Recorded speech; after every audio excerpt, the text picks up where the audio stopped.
Welcome back to the Hands-On channel, guys. Today we're going to talk about the Operation, what the heck's it called? Epic Fury. I mean, how did they come up with these names? Have you ever thought about that? They must have, test groups or panels or something that they run these names past. I don't know, but it's a pretty cool name, I guess. Anyway, 7 days in and no sign of anything calming down. It's looking like things are getting more and more heated every day. I read a report a little while ago that I believe the Kurdish military or militia or whatever have actually put boots on the ground over in Iran. So in my opinion, it's just a matter of time before Israel follows suit with the IDF forces and probably American forces to some degree. I would argue it would probably be limited, like special forces operations and things like that to take out critical key targets. But today I want to talk to you guys about several different things. I made a video about 4 or 5 days ago when this war first broke out, or a couple days after it broke out.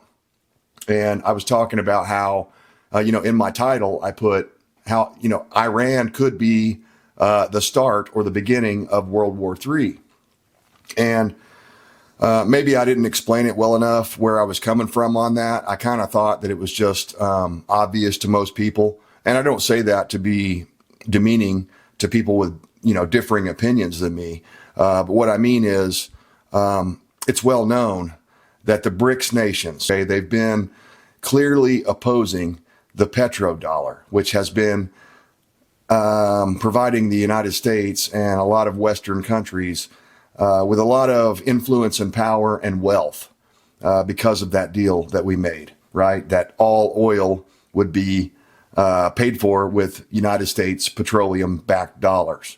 As we got away from the gold standard, and I don't want to divert too far. I wish we hadn't gotten away from the gold standard. I wish the Fed had never been created in 1913. I wish a lot of things hadn't happened the way they did in the United States. I wish someone would go ahead and go forward and show the video footage of what's actually in Fort Knox. Probably nothing, okay? It's probably been picked over and cleaned out a long time ago.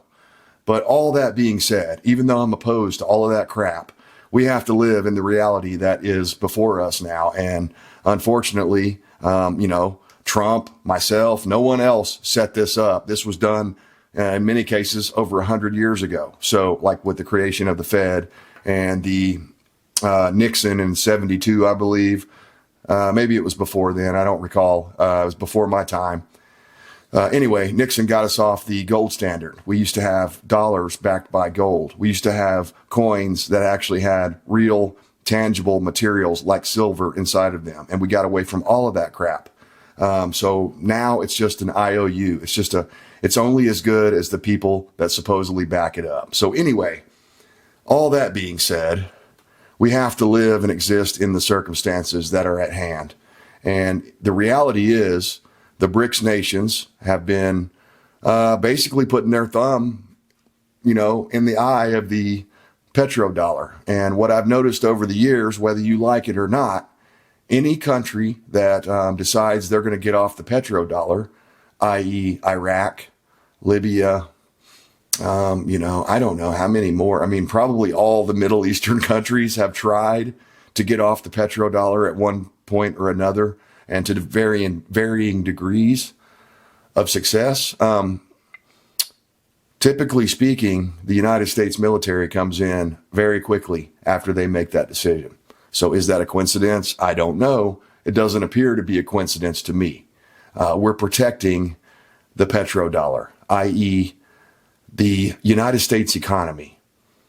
In my opinion, without it, and if BRICS was successful, the United States, at least the dollar's dominance as the world currency, it's already fading, but it would have faded a lot faster with the allowance of BRICS nations to just do whatever they wanted to do. So that's why Venezuela was one of them.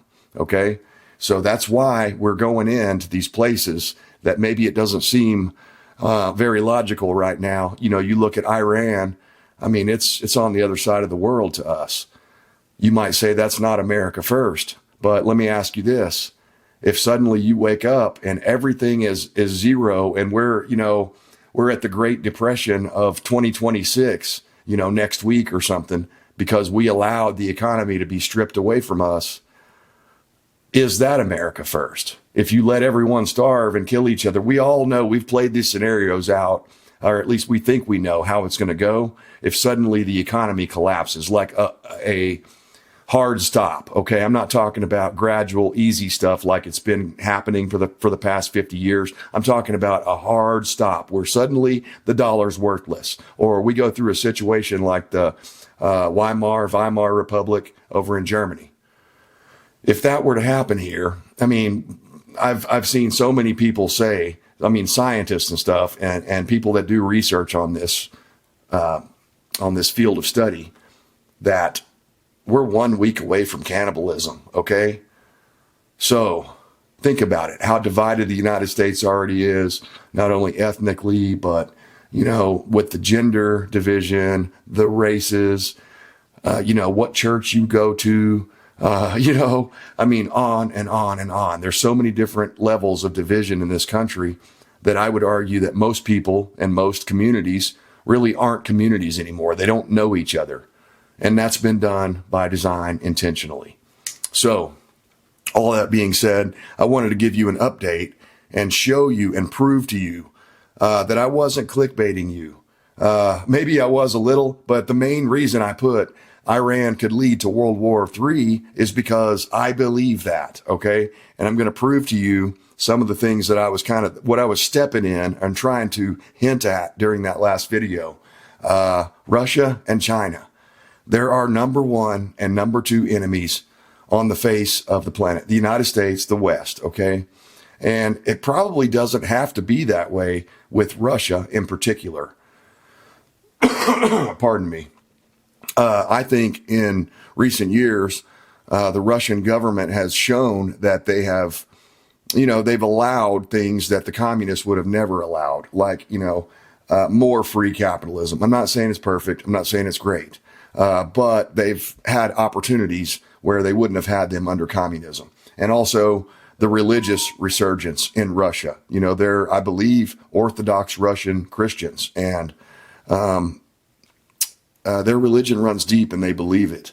And, so that being said, there's been a lot of good things, at least from my perspective, that have happened since the fall of the Soviet Union. Is it great that a person like Vladimir Putin gets in there, an ex-KGB guy, and he never leaves? No, that's not great.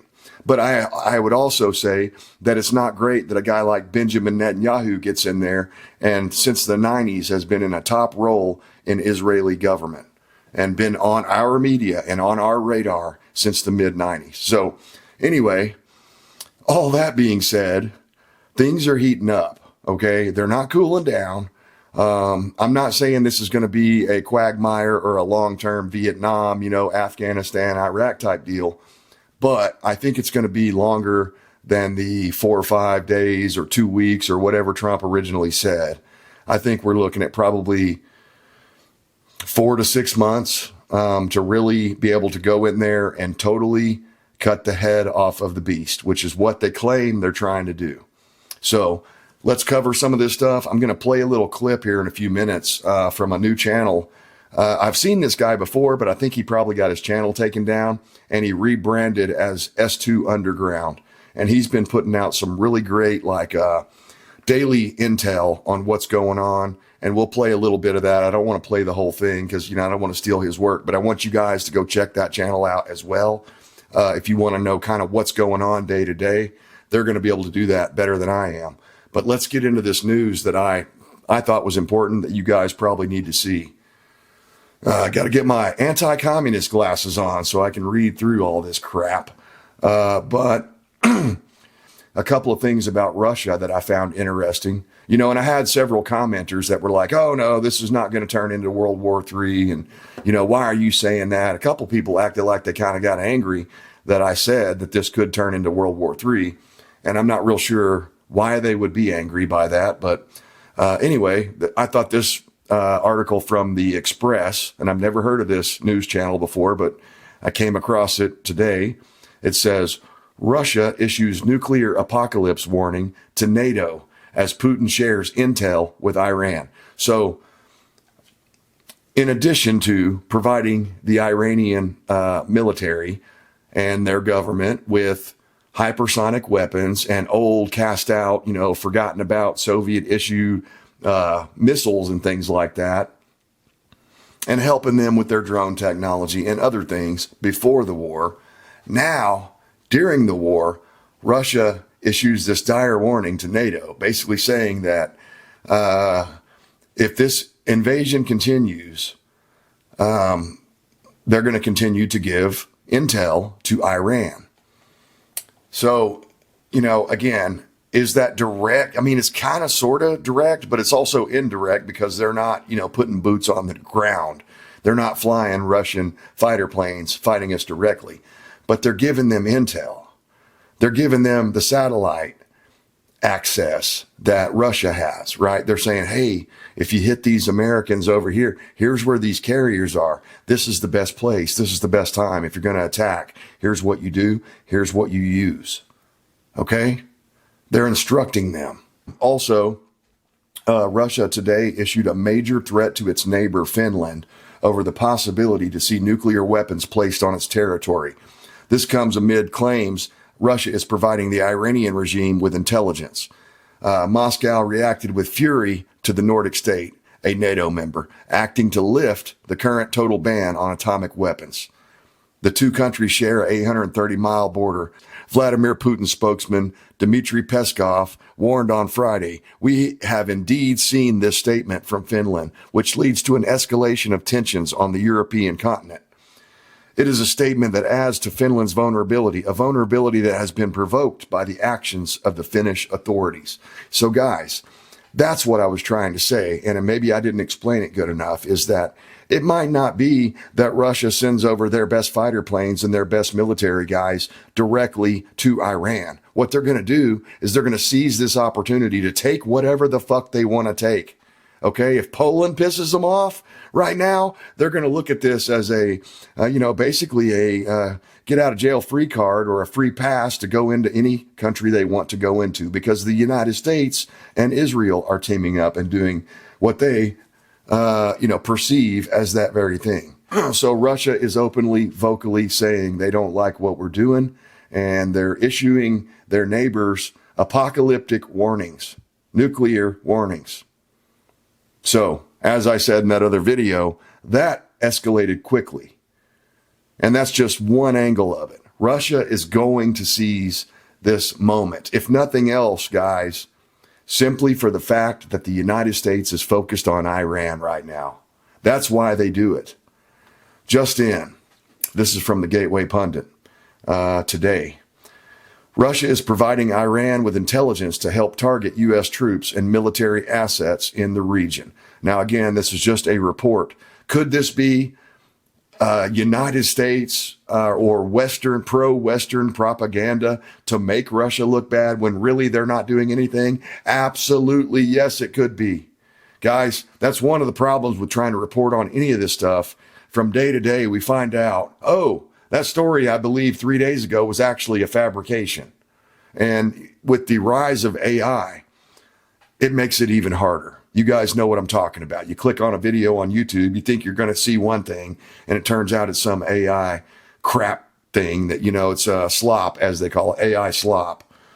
The question is asked here in this article, will the military conflict against Iran turn into a U.S.-Russia conflict? It could. No one really knows this for sure, but they say that as the military strikes by the U.S. and Israel continue, new worrying developments threaten to pit Russia against Donald J. Trump's administration. After more than a year of efforts to normalize diplomatic and commercial relations between Washington and Moscow. And see, I believe Moscow and Putin want more free trade with the United States. That's the carrot, okay, that we're trying to dangle to get them to come in and be part of, a trade organization that is able to freely trade with the United States, which they want our goods. They want stuff we make and we want stuff they make. So it would be mutually beneficial. Of course, the Ukraine war has been a big problem with that, and there's no signs of that stopping. You know, I mean, you got to be realistic. Trump is known for being hyperbolic, okay? When he said he was going to stop the war in one day, he may have really believed that he was going to stop the war in one day, but he didn't. And we have to live with that.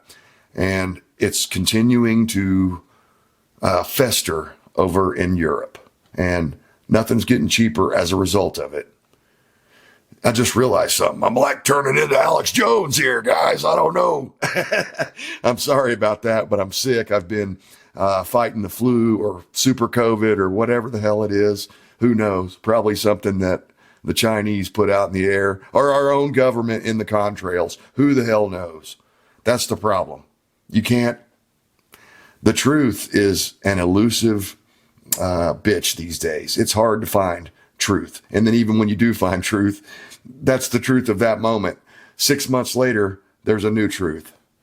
So they don't really know. They basically said the same thing.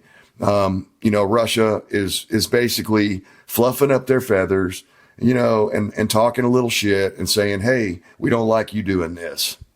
And that gives them license, in their opinion, to go and do whatever they want to do. Threaten Finland, threaten Poland, whoever they want.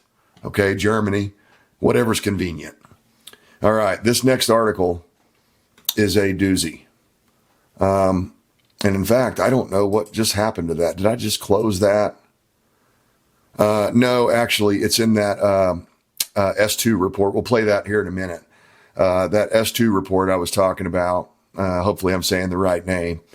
That guy gives a daily briefing, and he was talking about the Chinese actually, allegedly, are also giving the Iranians satellite information and telling them exactly where and when to strike for maximum damage. Okay. So they are already currently allegedly working with the Iranian military, to apply maximum pressure to the United States. But you need to hear this. Iran's plan to turn the Strait of Hormuz into a death trap for Trump. Okay. And we're going to show some pictures here while we're talking about it.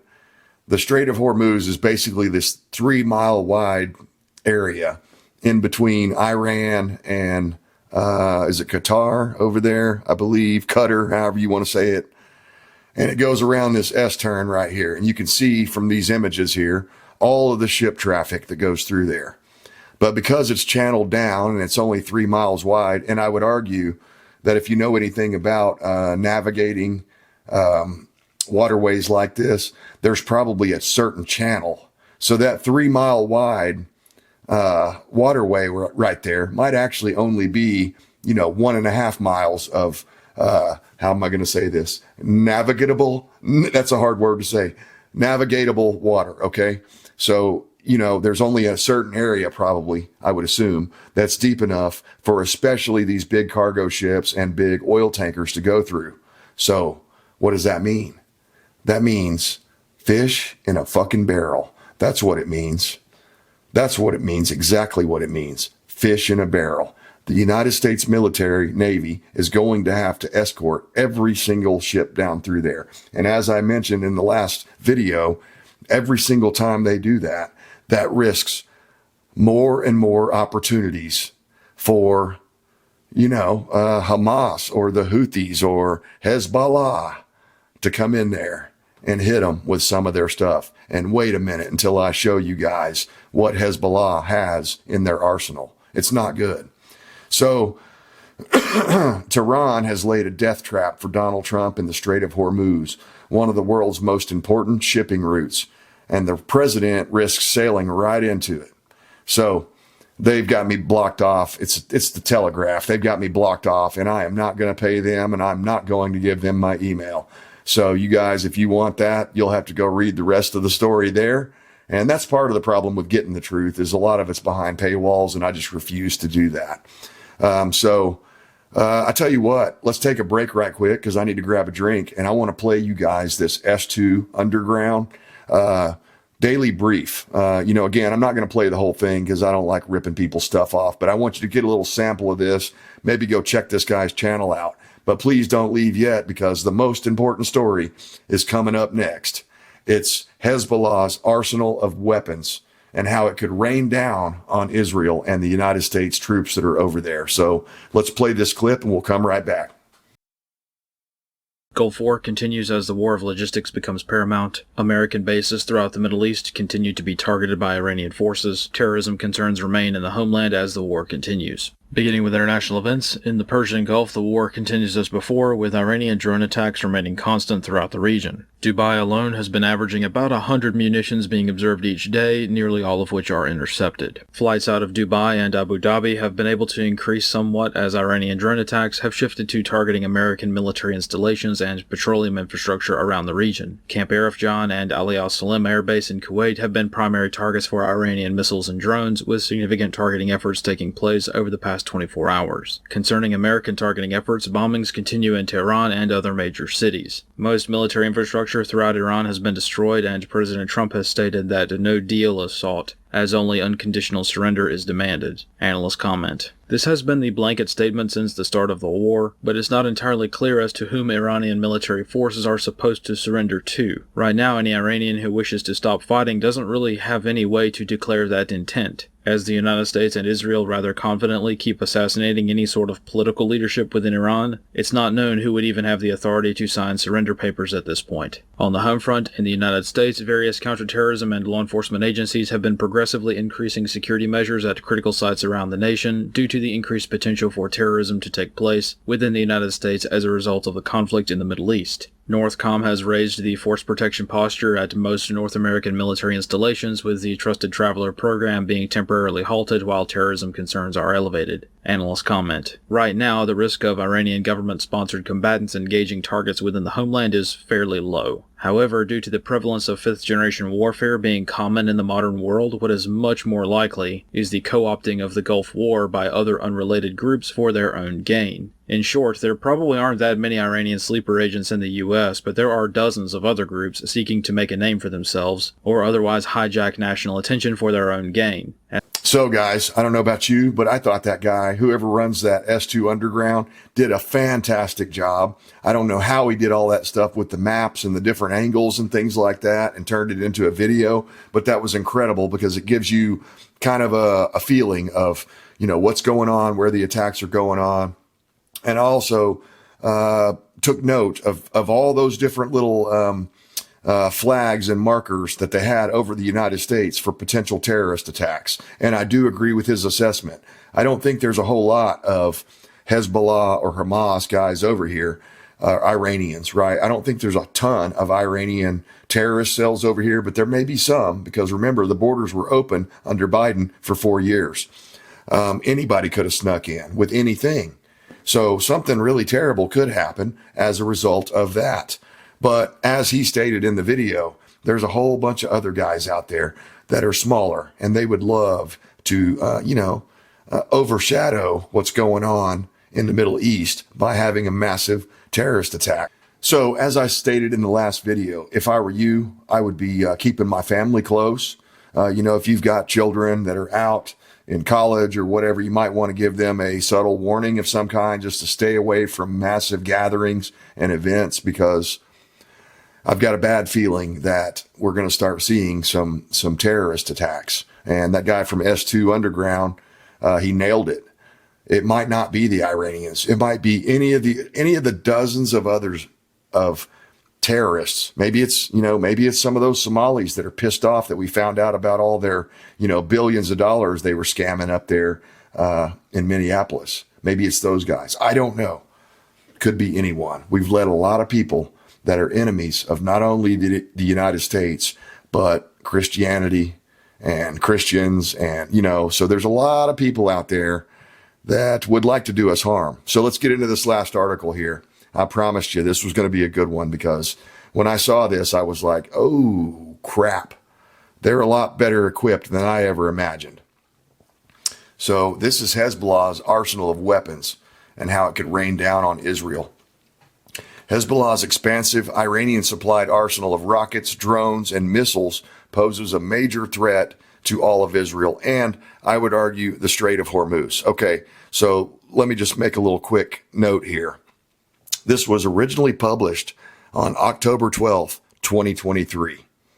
So anything that's happened, anything they say in this article, it's only gotten to be more. It's gotten to be a bigger stockpile of these weapons. So let's go on. The latest war between Israel and Hamas is now in its 6th day. And they're worried about, the risk of Hezbollah becoming more deeply involved. And there was some sort of a strike on Lebanon or something, and several Hezbollah dudes got killed.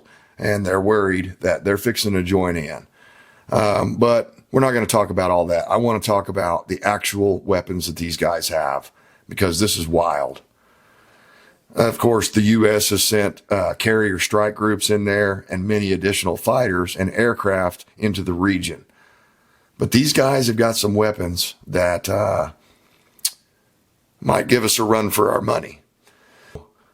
According to Dr. Khalid Al-Famio or whatever, Hezbollah has declared its readiness to confront the American aircraft carrier and has even demonstrated how. So we'll play this clip right quick.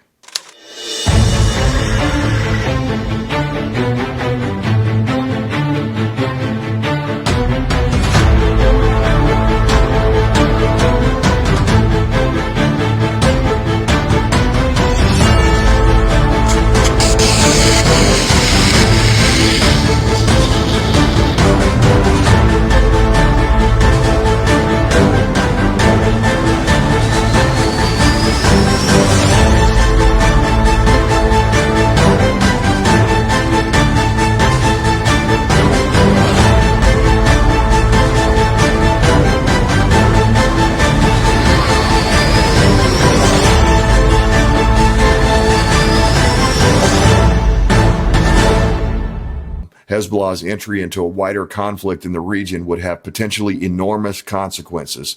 Not only does Hezbollah have a large ground force, but the militant group is stocked with a huge arsenal of missiles, long-range rockets, and suicide drones. So, not good. And they've gotten even more. Let's talk about the rockets real quick. The sheer scale of Hezbollah's rocket armory is hard to conceptualize. Even back in 2016, estimates put the arsenal at around 150,000 rockets, a 10 times increase over the roughly 15,000 that were said to be available to the group in 2006. So it's only gotten worse, guys. It's only gotten worse.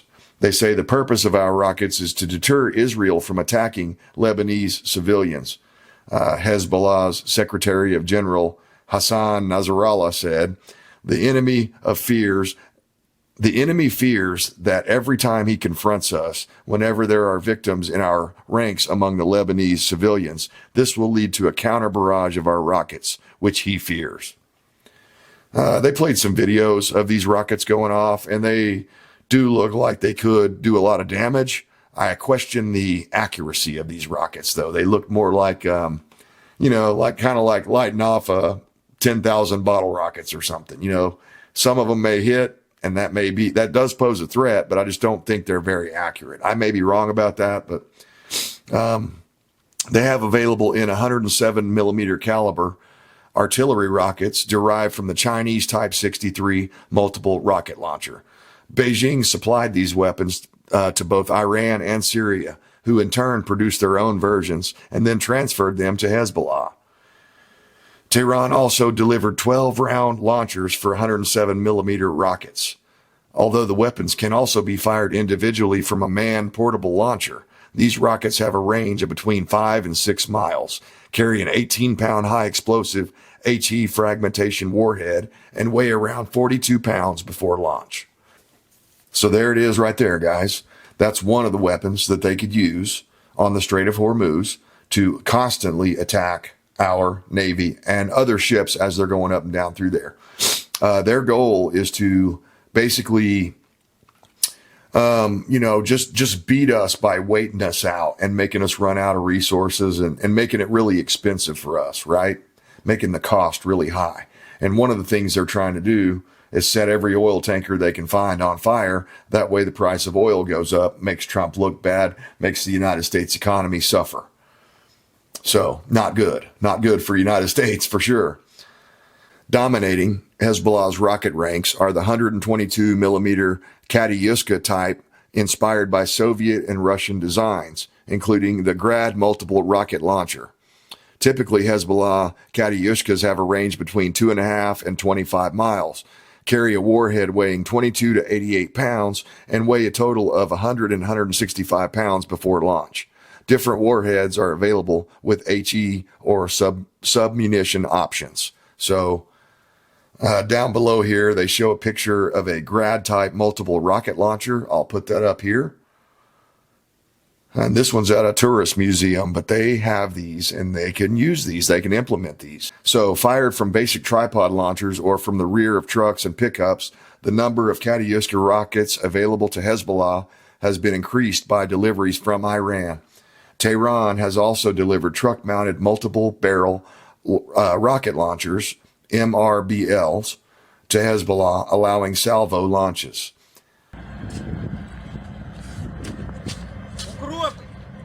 Это вам за сегодняшний автобус, за всехний автобус. Внимание всем машинам, огонь!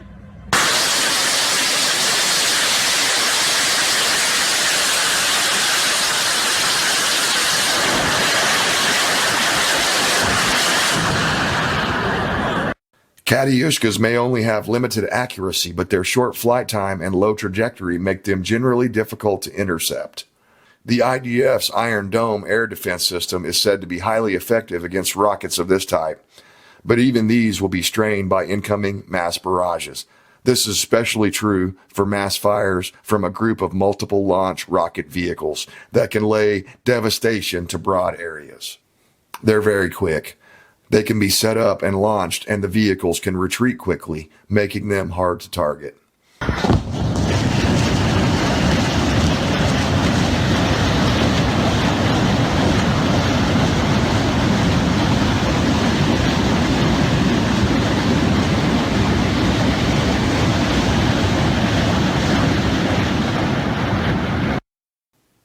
I'll tell you this much, I wouldn't want to be on the receiving end of that, okay? That's what I'll say about that.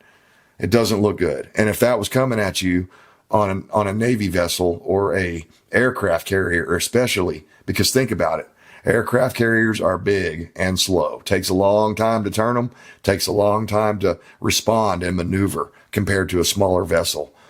A barrage of these things could be devastating. You know, I might not take one down, but it could do a lot of damage. I want you guys to take note here. What I've noticed is a trend. All the weapons that they have are derived from Chinese and Russian. They're usually their older weapons, okay? So listen to this one. The Hezbollah arsenal also includes the Chinese-developed Type 81 rocket, also in 122 millimeter caliber, but which can be fitted with a cluster munition warhead. Depending on the warhead, the range of the Type 81 varies. But with a HE warhead, it can hit targets at a range of 13 miles, again, making it suitable for the Strait, okay? The Soviet Union replaced the iconic Grad rocket with the BM-27 Uragan, a multiple rocket launcher firing weapons of 122 millimeter. These weapons are known to Hezbollah as the RAD-2 and the RAD-3, RAAD-2 and RAAD-3. They have a range of 37 to 43 miles with a 110-pound HE warhead. So larger than the Soviet-derived rockets are a number of Iranian-developed solid-fueled rockets in 240 millimeter caliber. The Falak 1 has a range of between 6 and 7 miles, carries a 110-pound warhead, weighs 245 pounds before launch. The Farj 3 has a range of 27 miles, a 99-pound warhead, and 900 pounds before launch. It's normally fired from a 14-round launcher. It goes on and on. They've got a 333 millimeter Falak 2, 6 and 7 mile range. They're a single rocket on a truck mount. We'll show some pictures as we're going. They've got a pair of Iranian-developed weapons, the Shaheen 1 and the Farj 5. The Shaheen 1 has a range of 8 miles. The Farge 5 is 46 miles. At the heavier end of the rocket inventory are the Zelzal series Iranian developed weapons. They're from the Cold War Soviet Frog 7 short-range artillery rocket that were apparently delivered to Syria, or they were delivered via Syria. So the Soviets gave them, or the Russians gave them to Syria, and Syria offloaded them to Hezbollah. They have a much greater range and a heavier payload than the Katyuska or the Iranian Farge rockets. The spin-stabilized Zelzal can hit targets far deeper within southern Israel. And when I'm saying Hezbollah, this also means Iran has all this stuff, and they probably got way more. The Iranian military probably has way more. Now, Trump and Hegseth and others are saying that we have pretty much wiped out their stuff. But, you know, as somebody pointed out, you know, they were trying to be a little sarcastic.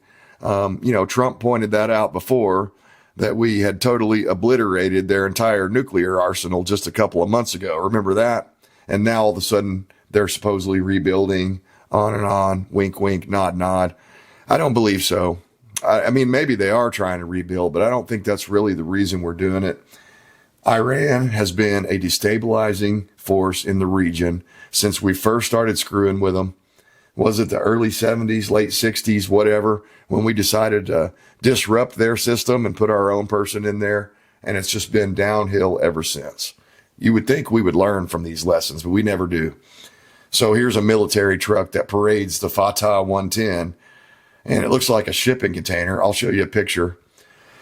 It looks like a shipping container with a giant missile on the back of it. I mean, I don't want to have that sucker blasting toward me. It looks pretty powerful. They're similar to Scuds. If Hezbollah operates Scuds, these would provide a moderate improvement in capabilities over the existing SRBMs with a range of up to 342 miles and 2,100-pound warhead. Here's a picture of a NOR missile being launched during war games in 2010. So Israel reports that Hezbollah has since received an even more capable anti-ship weapon, the Russian-made Yakout, the export version of the P-800 Onyx. It's unclear how these supersonic missiles got into Hezbollah's hands, although Syria, which uses these missiles as part of the Bastion coastal defense system, would seem to be the likely candidate. Past Western reports suggest that 12 of these powerful missiles are available to Hezbollah. Not Iran, Hezbollah, okay? Supersonics. Supersonics. Did you see what they did, what the Russians did to these facilities and buildings in Ukraine with one supersonic blast? Incredibly scary.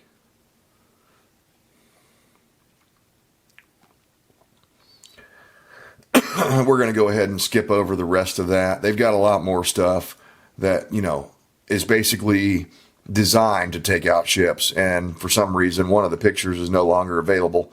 But the last thing, and we'll just kind of skim through this, drones. Obviously, they have armies of drones. I probably won't be able to find the video, but yesterday or the day before, the United States, Department of War released a couple of video clips of them taking out a drone launching vessel that was the size of a World War II aircraft carrier. So that was interesting. And they showed, you know, pretty decent video of it. It's a little grainy, obviously, but you get the basic idea. They blew the shit out of this thing, and it was loaded with drones. Hezbollah has received considerable assistance from Iran in order to field increasing varieties of drones in an impressive numbers.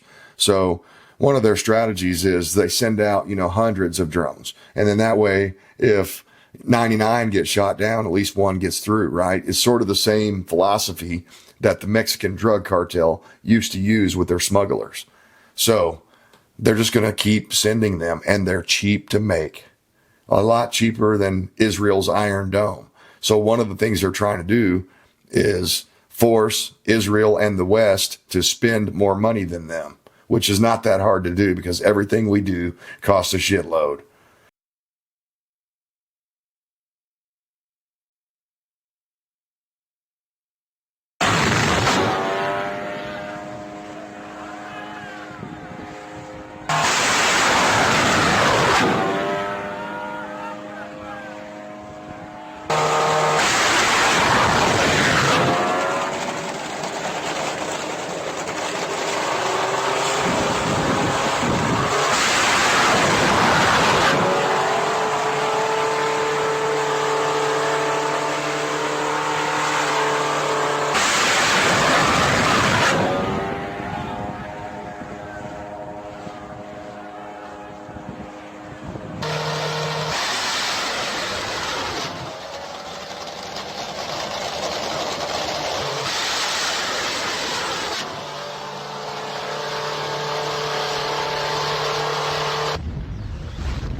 So that's the point. They can just keep sending them. And here's a picture or two.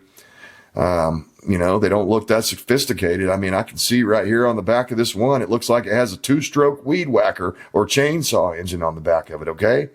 This is something that once you have the plan and you have the basic, designs and specifications to make these things, you can crank these things out by the millions, easily and cheaply. And that's what they're doing. It's brilliant. By 2010, Israel claimed that Hezbollah and Hamas were in possession of drones with a range of more than 186 miles. Proactive drone flights continued, meanwhile, including an incident in 2012 when a pair of IDF F-16 fighters shot down by a Hezbollah-operated Iranian-made reconnaissance drone close to Israel's highly sensitive Domina nuclear facility.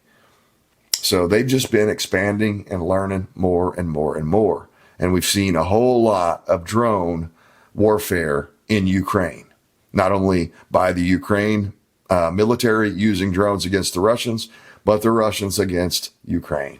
And they're just, it's, I hate to say it, but it's the future of warfare. Drones and other autonomous military type vehicles is the future of warfare. And I don't like it. I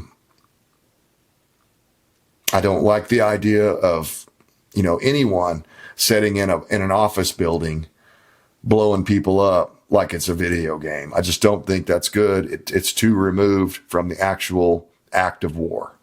So they've got tons of these drones and they're going to use them. Let's see here. We'll play this video clip here. It's 17 seconds long. IDF publishes additional footage of the interception of the first Hezbollah drone by an IAF F-16 jet near the Karish gas field. Altitude. Altitude. Altitude. Altitude. Altitude.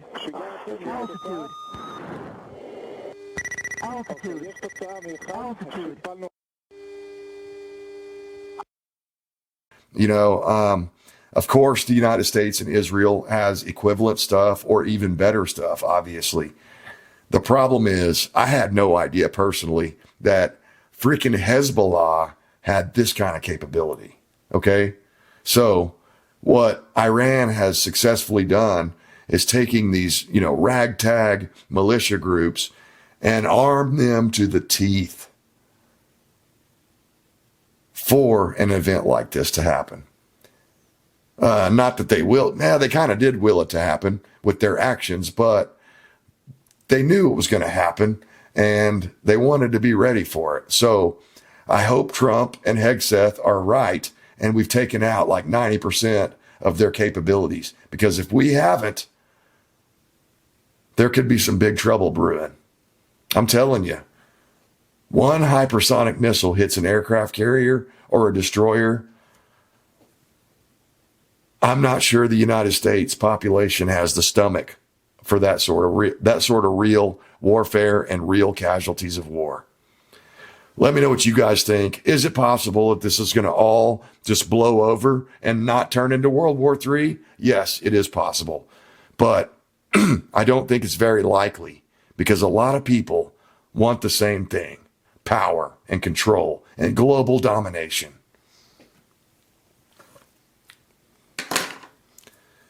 Let's hope it goes away and doesn't turn into World War III. I appreciate you guys tuning in. I'm losing my voice. As you can tell, I'm turning more and more into Alex Jones every day. Appreciate you tuning in. I stand for liberty. I hope you do too.